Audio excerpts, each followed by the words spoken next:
जय हिंद दोस्तों, welcome back to my YouTube channel. तो दोस्तों आज की इस वीडियो में हम लोग बात करने वाले हैं हिंदी व्याकरण का एक इंपॉर्टेंट टॉपिक के बारे में, जिसका नाम है दोस्तों वॉच। इंग्लिश में इसे वॉइस कहते हैं। आइए समझते हैं वॉच होता है कि वॉच के कितने टाइप्स यानी प्रकार होते हैं, उसे भी हम लोग जानेंगे। एक एक एग्जाम्पल के साथ हम लोग समझेंगे दोस्तों वॉच होता क्या है। सबसे पहले इसका डेफिनेशन यानी परिभाषा को देखते हैं कि वॉच किसे कहते हैं। यहाँ समझिए परिभाषा की क्रिया के जिस रूप से यहाँ पता चले कि वाक्य में कर्ता, कर्म या भाव में से किसकी प्रधानता है यानी किसकी प्रायोरिटी ज्यादा है, यानी किसको ज्यादा महत्व देना है, किसको ज्यादा इज्जत देना है, उसी को बोलते हैं दोस्तों वाच। लेकिन यहाँ सबसे पहले देखा जाए तो हमारा सबसे पहला जो शब्द है वो है क्रिया। तो ये क्रिया क्या होता है, समझिए क्रिया क्या होता है दोस्तों। क्रिया का मतलब होता है किसी चीज, मतलब समझ लीजिए कि काम करना, काम करने को ही बोलते हैं दोस्तों क्रिया। यानी क्रिया वह होता है, मतलब शब्द के जिस रूप से हमें काम का पता चले, यानी क्रिया का मतलब होता है काम करना। जैसे लिखना एगो काम हो गया, पढ़ना काम हो गया, उठना बैठना, दौड़ना, खेलना कूदना, खाना पीना, उठना, ये सब जितने भी दोस्तों लास्ट में ना आया ना शब्द के अंत में, समझ लीजिए वो सब क्रिया है। और क्रिया का मतलब होता है दोस्तों काम करना। ये देखिए दोस्तों, काम करना को ही बोलते हैं क्रिया। आप लिखते हैं तो आप लिखना एगो काम हो गया, आप पढ़ते हैं तो पढ़ना एगो काम हो गया दोस्तों, आप बोलते हैं तो बोलना एगो काम हो गया। ये सभी चीजें काम कहलाती है। दुनिया की हर वो चीज जो आप करते हैं ना, वो एक तरह का काम हो गया, और काम को ही बोलते हैं क्रिया, इसी को बोलते हैं दोस्तों। आइए समझते हैं, अब समझते हैं वाच्य होता क्या है। अब यहाँ पर फिर से देखते हैं हम लोग, समझिए क्रिया के जिस रूप से यहाँ पता चले कि वाक्य में कर्ता, कर्म या भाव, ये तीनों चीजों में से किसकी प्रधानता है, उसी को बोलते हैं वाच्य।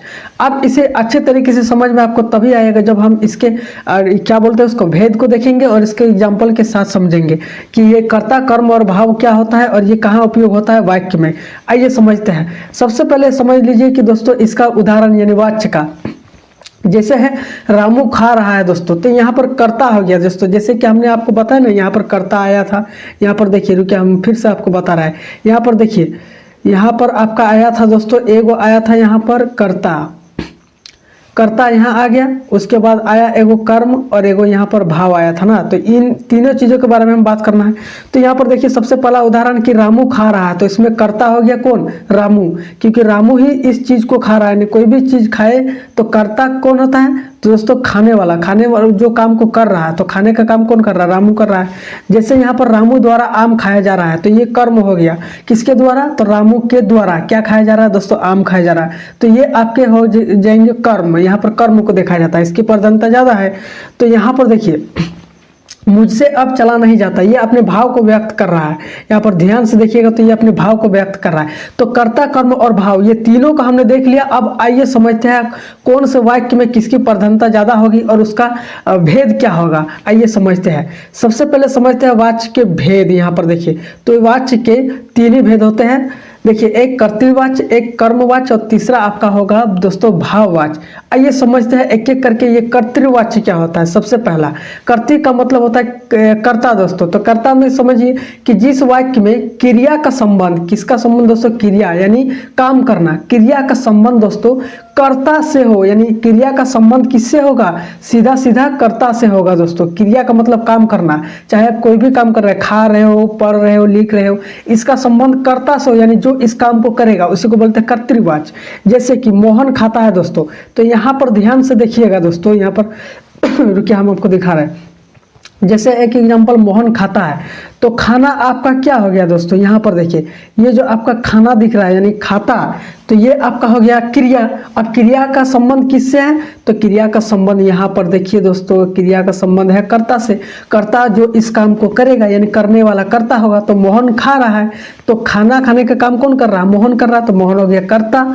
और खाना क्या हो गया दोस्तों, खाता क्या हो गया, ये आपका हो गया क्रिया हो गया, यानी क्रिया का मतलब काम करना। तो खाने का काम कर रहा है, कौन कर रहा है, तो मोहन कर रहा है, तो मोहन हो गया कर्ता, इसीलिए कर्तृवाच्य हो गया ये। यहाँ तक ठीक है। अब यहाँ पर देखिए दूसरा जो इसका एग्जाम्पल है दोस्तों, वो है बालक सोता है। तो सोना एक क्रिया हो गया, क्रिया का संबंध किससे है, तो कर्ता से है। कर्ता यहाँ पर बालक हो गया, तो ये हो गया आपका कर्तृवाच्य। आइए समझते हैं अब कर्मवाच्य होता क्या है। देखिए कर्तृवाच्य हमने आपको समझा दिया एग्जाम्पल के साथ। आप कोई भी एग्जाम्पल आपका दिया रहेगा, उसमें से आपको छांटना है कि ये कौन सा वाच्य है। आइए समझते हैं। यहाँ पर देखिए कर्मवाच्य अगला, तो जिस वाक्य में क्रिया का संबंध यानी फिर काम करना, क्रिया का मतलब काम करना, तो क्रिया का संबंध अब कर्म से होगा।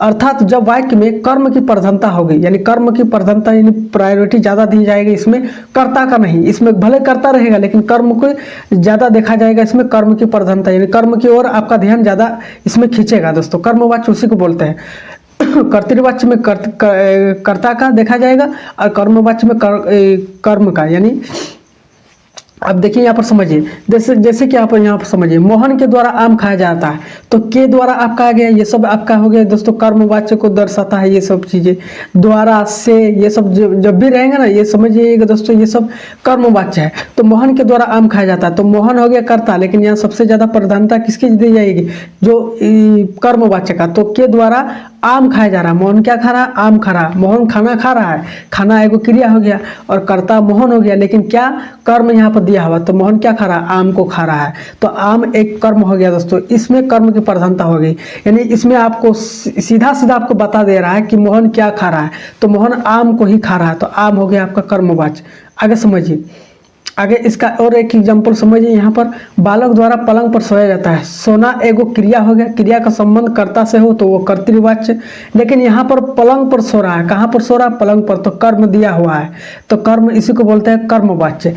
जैसे रमेश से अखबार पढ़ा जाता है, पढ़ना एगो क्रिया हो गया, लेकिन क्रिया का संबंध किससे हो, कर्म से हो, तो ये अखबार हो गया आपका कर्म हो गया दोस्तों, क्योंकि आपको सीधा सीधा बताया जा रहा है कि रमेश पढ़ नहीं रहा है, सिर्फ पढ़ नहीं रहा, रमेश अखबार पढ़ रहा है। अगर सिर्फ बोलता है कि रमेश पढ़ रहा है तो वो कर्तृवाच्य, क्योंकि क्रिया पढ़ना और जो रमेश है वो कर्ता हो गया, तो वो कर्तृवाच्य हो जाता है। लेकिन यहाँ पर सीधा सीधा आपको बता दे रहा है कि वो आप अखबार ही पढ़ रहे हो, तो ये हो गया आपके दोस्तों, आ जाएंगे आपके कर्मवाच्य में। आई होप आपको समझ में आया होगा, तो वीडियो को लाइक कीजिए, चैनल को सब्सक्राइब कर लीजिए। आगे बढ़ते हैं भाववाच्य, आगे समझिए। यहाँ पर देखिए दोस्तों, जो लास्ट हमारा जो पॉइंट है यानी भेद है इसका टाइप्स, वो है भाववाच्य। भाव का मतलब होता है दोस्तों, किसी कोई चीज़ अपनी भावनाओं को व्यक्त करता है या फिर स्थिति को बताता है, दयनीय स्थिति को बताता है, इसी तरह सारी चीज़ों को बोलते हैं भाववाच्य। जैसे क्रिया का वह रूप जिससे वाक्य में भाव की प्रधानता का बोध हो, यानी भाव को देखा जाता है, इसमें भाव प्रकट होता है। तो भाव किस टाइप का होता है, तो आइए समझते हैं। तो सोहन से बैठा नहीं जाता, सोहन से बैठा नहीं जाता, यानी वो अपने भाव को व्यक्त कर रहा है कि अब उससे बैठा नहीं जाता। चिंटू से चला नहीं जाता, वो इसकी अपनी भावनाओं को व्यक्त कर रहा है कि भाई मैं अब थक चुका हूं, मुझसे चला नहीं जाता। बच्चों से शांत नहीं रहा जाता, ये बच्चों की भावनाएं हैं दोस्तों, उसी को बोलते हैं भाववाच्य। तो ये सारी चीजें एकदम आसान है दोस्तों, भले आपको दिखने में हार्ड लगता होगा, लेकिन समझ के जब भी पढ़िएगा ना, एकदम दिमाग में आपका बैठ जाएगा। तो दोस्तों ये सभी जो तीनों टाइप से हमारा है दोस्तों, वाच्य में पढ़ना है, कर्तृवाच्य, कर्मवाच्य और तीसरा आपका भाववाच्य, जो मैंने बहुत ही अच्छे तरीके से आपको समझा दिया है। वीडियो अच्छी लगी तो वीडियो को लाइक कीजिए और चैनल पर सब्सक्राइब करना मत भूलिएगा दोस्तों। मिलता है नेक्स्ट वीडियो में इसी तरीके के इंटरेस्टिंग वीडियो के साथ, तब तक के लिए जय हिंद।